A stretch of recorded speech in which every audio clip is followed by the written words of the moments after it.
मैं सुबह सुबह जब अपने कमरे में से निकली तो आज भी रोजाना की तरह मेरी माँ दादाजी के कमरे से रोती हुई निकल रही थी। मैं उन्हें देखकर ठिठक सी गई। उनकी सुर्ख लाल भीगी आंखें पूरी रात जागने का चीख चीख कर ऐलान कर रही थी। ऐसा रोजाना ही होता था। मुझे अब अपनी माँ के लिए परेशानी होने लगी थी।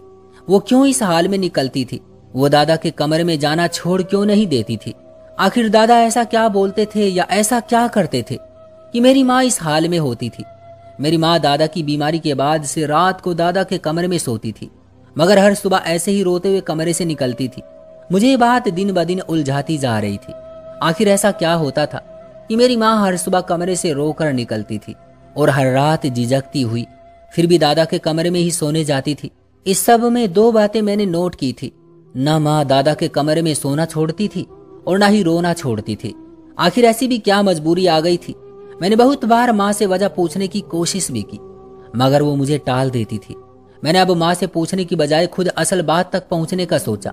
उस शाम मैंने अपनी माँ को बहाने से किसी काम का बोलकर पड़ोसियों के घर भेज दिया और खुद जाकर दादाजी के कमरे में सो गई। दादाजी फिलहाल तो नींद में गुम थे।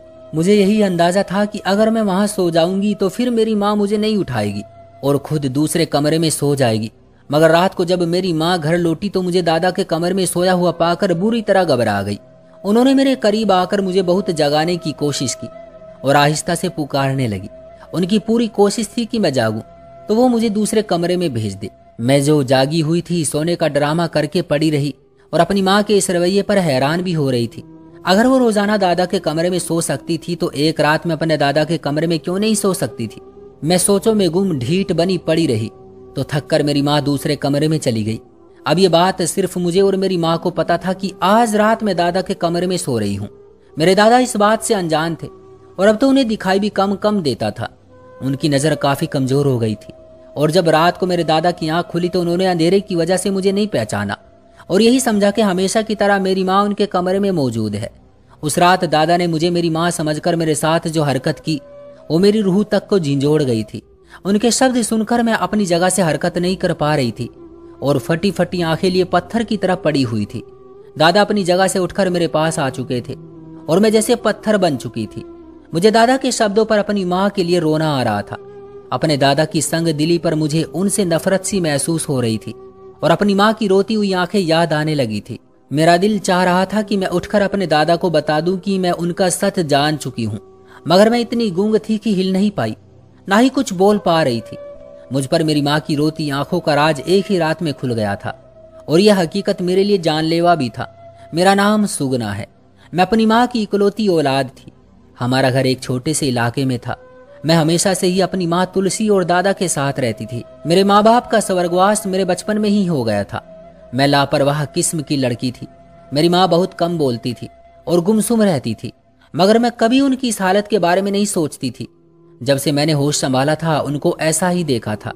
मुझे लगता था मेरी माँ का मिजाज ही ऐसा है। दादाजी की अपनी दुकानें थी। वो घर का खर्च चला रहे थे, मगर खर्च बहुत कम देते थे और अपने ऊपर ज्यादा पैसा लगा देते थे। वो फुर्तीले थे और दोस्तों के साथ उठना बैठना भी उनका बहुत ज्यादा था। वो अपना सारा पैसा दोस्तों और आने जाने वालों पर उड़ाते रहते थे। माँ से और मुझसे भी दादाजी का रवैया कुछ खास अच्छा नहीं था। माँ और दादाजी ज्यादातर बात नहीं करते थे, बस लिए दिए अंदाज में एक दूसरे से बात करते। ऐसा लगता था उन दोनों के बीच संबंध कुछ खास अच्छे नहीं रहे थे। तरस तरस कर खर्च पूरे करने की वजह से मैं चिड़चिड़ी होने लग गई थी। मेरे हर वक्त नाराज रहने की वजह से मेरी माँ ने मोहल्ले के घरों में काम करना शुरू कर दिया। माँ की मेहनत की वजह से हमारे हालात भी कुछ बेहतर होने लगे थे। मुझे माँ का बहुत दुख भी होता था कि सारा दिन घर के काम भी करती है और बाहर के काम भी कराती है, मगर कभी बोलती नहीं कि मैं थक गई हूँ। अगर मैं उनसे कोई बात करती, सवाल जवाब करती, तो जवाब में एक गहरी खामोशी मिलती। माँ हर वक्त कुछ सोचती रहती थी। ऐसा लगता था उनके दिमाग में कोई बहुत बड़ी जंग छिड़ी हुई है। उन्हीं दिनों दादा की तबीयत खराब रहने लगी।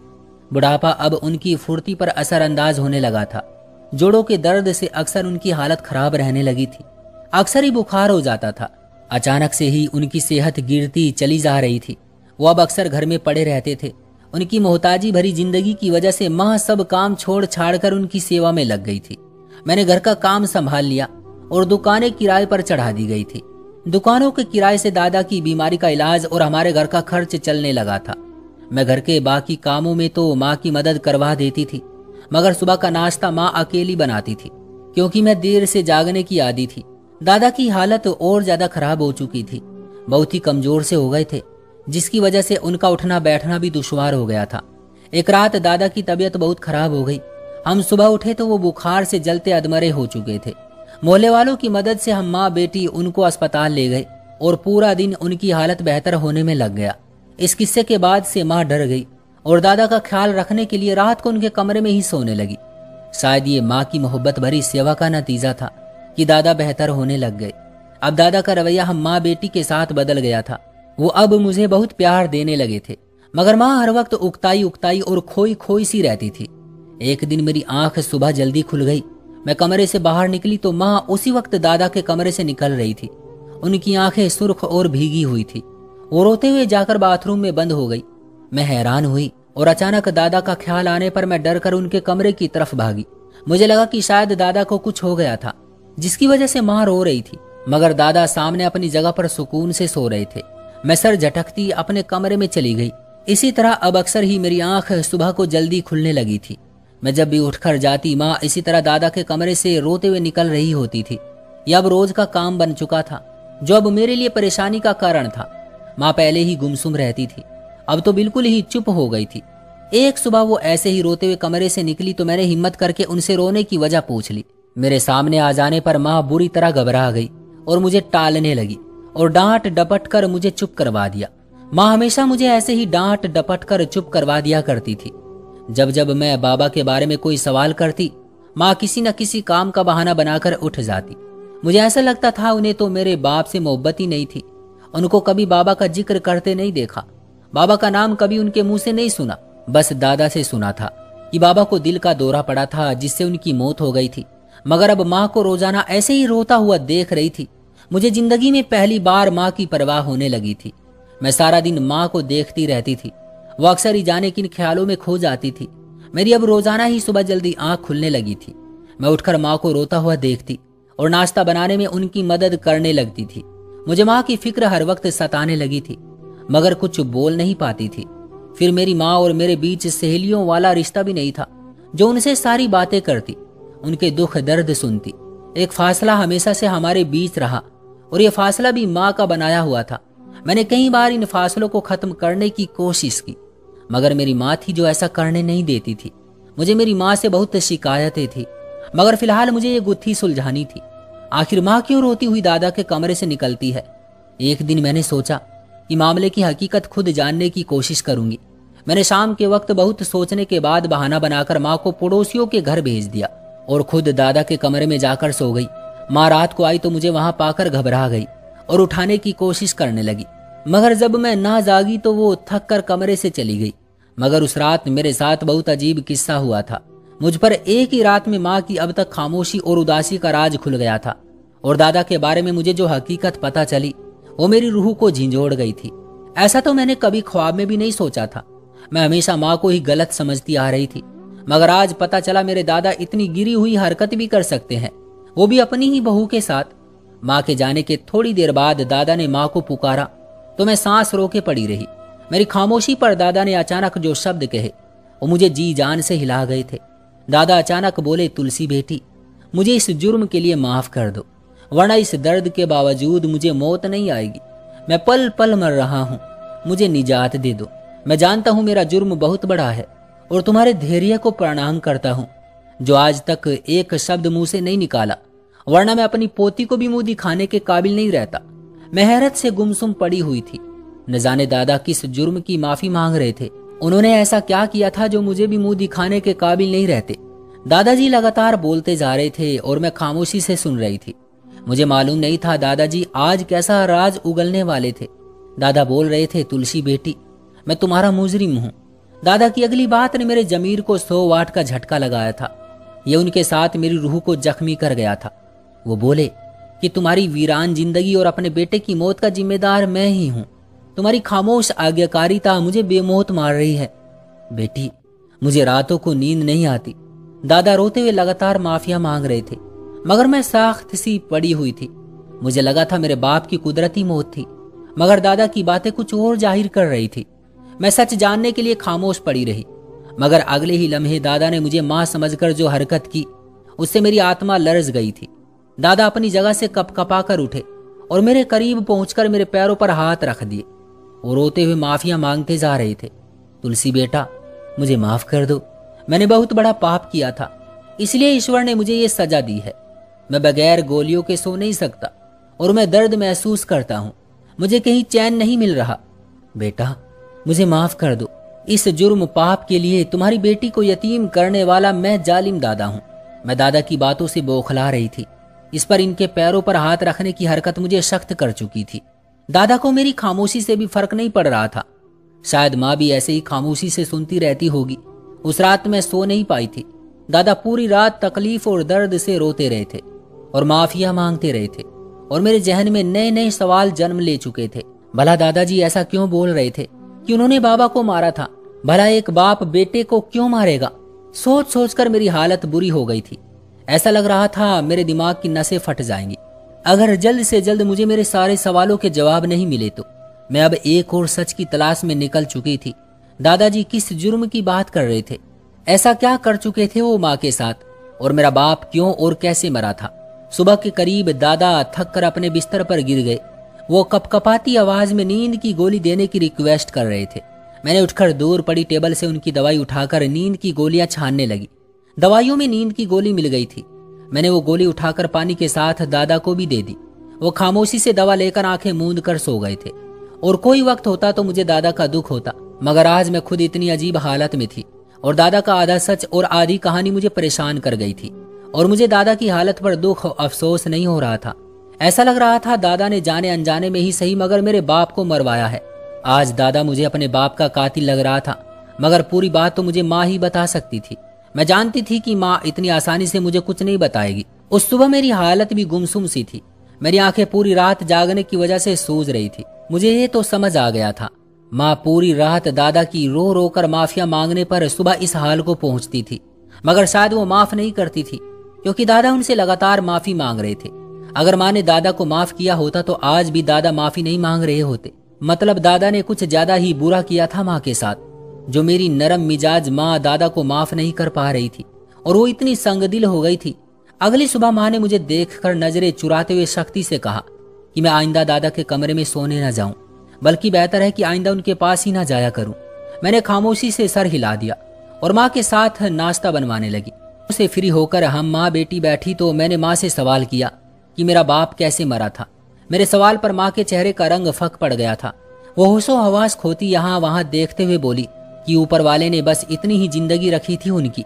मगर मैं माँ के जवाब से संतुष्ट नहीं हुई थी। मैंने जिद करते हुए माँ से सवाल किया और कहा कि मैं अब दादा की रात भर मांगी जाने वाली माफियों की वजह से आधा सच जान चुकी हूँ। मुझे पूरी सच्चाई जाननी है। मैंने माँ के आगे हाथ जोड़ते हुए मिन्नतें की कि मुझे पूरा सच बता दे, क्योंकि मेरा दिमाग इस आधी बात का गलत मतलब ले रहा था। मैं नहीं चाहती थी कि मैं अपने दादा और माँ के बारे में कुछ उल्टा सीधा सोचूं। मेरी बात पर माँ मुझ पर गुस्सा हुई और चुप करवाना चाहा, मगर आज मैं भी जिद पर अड़ी हुई थी। मैंने जब माँ से ऐसी जिद की तो वो मेरे शब्दों पर बौखला गई और बोली कि वो नहीं चाहती दादा की इस उम्र में उनकी पोती को उनके खिलाफ कर दे। जिंदगी में जो होना था हो चुका और मैं इससे ज्यादा ना कुरेदूं, मगर मैं जिद पर थी कि मुझे पूरा सच बताएं। माँ मुझे टालती रही और इसी टाल मटोल में 2-3 दिन गुजर गए थे। मेरा दिमाग हर वक्त दादा की बातों में ही अटका रहता था। माँ के मुंह से सच उगलवाने के लिए मैंने भूख हड़ताल की और 2 दिन कुछ न खाया। खाना न खाने की वजह से मैं 2 दिन में ही सालों की बीमार लगने लगी, क्योंकि मैं पहले से ही कमजोर और दुबली पतली सी थी। तो वो मेरी जिद के आगे हार मान गई और मुझे अपनी जिंदगी की कड़वी कहानी सुना डाली। माँ की कहानी सुनकर मेरी आंखें भर आई थी। अपने दादा के इतने गिरे हुए व्यक्तित्व के बारे में जानकर मेरा दिल भर आया था। उन्हें अपना दादा कहते हुए भी मुझे शर्म आ रही थी, जो मेरी माँ के लिए दुखों का कारण बना और मेरे बाप का कातिल था। वाकई मेरी माँ का धैर्य उनको मौत से पहले इतना दर्द देने की वजह बन रहा था। माँ ने बताया कि उनकी और मेरे बाप की पसंद की शादी थी। दादी जिंदा नहीं थी और मेरे दादा हमेशा से ही अपने दोस्त की अनाथ बेटी की शादी रंजीत से करना चाहते थे। दादा के दोस्त की बेटी दादा के पास ही रहती थी। वो चाहते थे वो सारी जिंदगी उनके पास रहे, मगर मेरे बाबा मेरी माँ से शादी करना चाहते थे।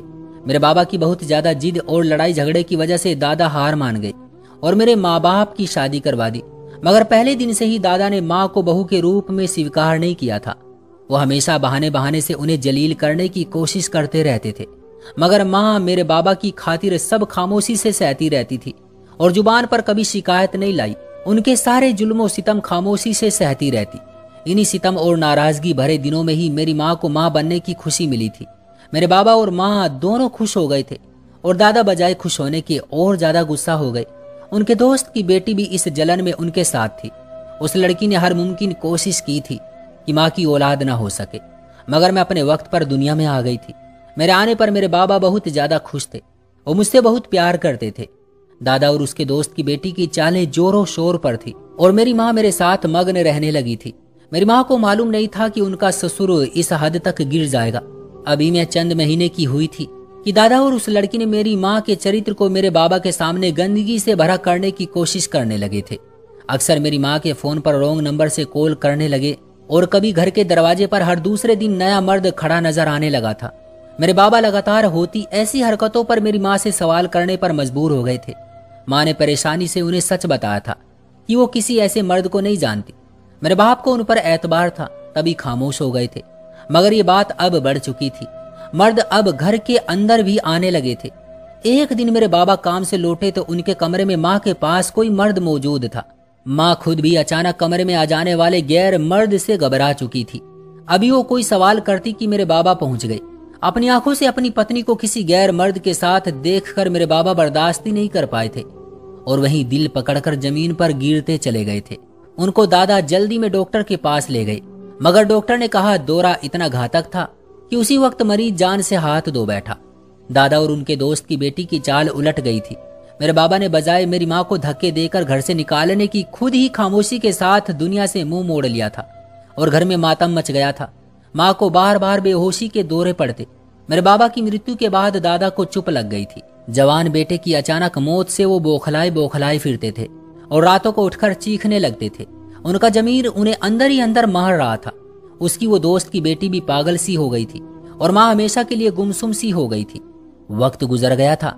दादा ने माँ को उनके हाल पर छोड़ दिया था और उस लड़की का इलाज करवाकर किसी समझदार मर्द के साथ बहा दिया था। उस सब में सबसे बड़ा नुकसान मेरी माँ का हुआ था। उनकी बेटी यतीम हो चुकी थी और वो भरी जवानी में ही विधवा होकर बैठ गई थी। दादा को अपनी बीमारी के दिनों में माँ के सब्र और अपने द्वारा दिए गए दर्द का शिद्दत से पछतावा हुआ था। माँ ने मेरे बाबा से अपनी मोहब्बत का सबूत दादा की बीमारी में उनका ख्याल रख कर दिया था। दादा रोजाना माफिया मांगते थे, मगर माँ उनको माफ करने की हिम्मत नहीं कर पा रही थी। उन्हें हर बार दादा की माफी पर अपने पति का मरा हुआ चेहरा याद आ जाता था।